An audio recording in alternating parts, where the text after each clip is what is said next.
Tens of thousands of residents along the New South Wales mid-north coast remain cut off by floodwaters as the mammoth clean-up effort gets underway. As the waters begin to recede, the extent of the destruction is laid bare. It's been a really intense 5 days. Communities in Cundletown, Gladstone, Belmore are still isolated. Farms, homes and businesses remain underwater right along the mid-north coast as entire towns begin to count the cost of the catastrophic weather event that's claimed 5 lives. The water's just not receding quite as fast as we want, so communities have been isolated for, 3 days, running low on food, running low on medicine when they needed. People are just feeling really tired at the moment. Rain pummeled the region from Tuesday, inundating communities near river systems on the mid-north coast and Hunter regions, including Taree, Kempsey, Port Macquarie and Wauchope. More than 30,000 residents remain isolated and some supply routes remain cut off for food and fodder. Local suppliers have taken to the air to deliver 1 bale at a time. We've got plenty of hay supply, just get it to the flood mounds and to the cattle that are stranded. Exhausted emergency service workers are still responding to hundreds of call-outs a day. There's a bit of a haul to go yet. Almost 200 additional emergency workers from across the country and overseas heeding their call for help, as 10,000 properties from Maitland to Kempsey await damage assessment. Having people from New Zealand and the Commonwealth just adds to that ability to support the communities through this clean-up operation, which is going to take weeks, not days. Sydney's Warragamba Dam began spilling just after 1 o'clock this morning. Surrounding residents have been told to remain alert, but it's the next few days' forecast that's creating concern. But what we're going to see going into the next couple of days is a very strong cold front move across New South Wales, and that's going to bring very windy conditions to most areas. Gusts of up to 90 kilometres an hour threatening to impact the clean-up effort. If we have to delay or slow up some of the clean-up operations, we will. In Cundletown, near Taree, a band of local legends are doing what they can. All of this will be going over to Jamaica Island and to the communities down along River Street and in Cundletown that have been affected by the floods. Just trying to get it out to as many affected as we can.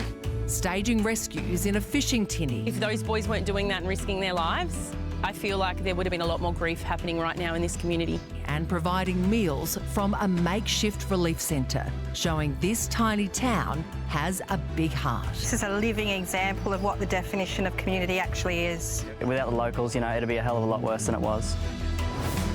Well, Cundletown local Flynn Holman joins us now. You've been driving around in your tinny rescuing people stuck in these floods. Did you expect that it would get this bad? Oh, mate, look, we were preparing for sort of the 2021 levels that we got here. I can speak on behalf of everybody. No one's ever seen anything like this, not in our lifetimes anyway. It was pretty horrific. What sort of situations were you rescuing people from? Mate, look, the evacuation orders, they came out way too late. By then, people had packed up their belongings and, sort of saved what they could, awaiting those messages, but it was sort of too late. So when we were arriving, there was no access in or out of the property safely anyway. It was sort of just all by boat, which is what we were doing. But, yeah, it was just metres and metres of water. We've read that you rescued more than a dozen people. That would make you a bit of a hero, right? Oh, some would say, yes. Has the SES been able to get into Cundletown? The last few days they have been. We had 5 guys from the SES from Singleton, I believe, when I was talking to them. They were here doing the rounds, but, they were way too outnumbered. There just wasn't enough of them, in all honesty. They were doing an awesome job, but there just wasn't enough. And the way they do things, there's too much red tape and too many legalities, Us locals were just getting out there and, black and white, there's no grey kind of situation.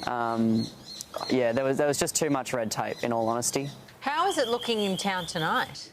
It's a lot better. A lot of the local boys have been down at the boat ramp just shoveling that much mud, you wouldn't believe. Heaps of people are out at the island now on Jamaica and out on their properties just assessing damages and, looking at losses of livestock and their properties, all that sort of thing. It's the sun's been out for 2 days now.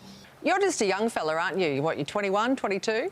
21, yeah. 21, and you've also set up a makeshift relief centre. What do people need? Look, quite literally everything. We've had so many donations today. The girls have been non-stop, just 24/7. We have heaps and heaps of cleaning products that a lot of the girls are driving around now, just dropping off to people. There's heaps of guys that are making fresh hot meals. We have another 100 of those being delivered to us tomorrow to distribute to people that have been affected. But yeah, so many donations. And are there still areas that are underwater in the town?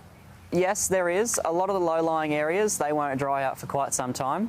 But yeah, the river has sort of gone back into the banks now, and it's looking the way that it normally does, but it's still very, very wet underfoot.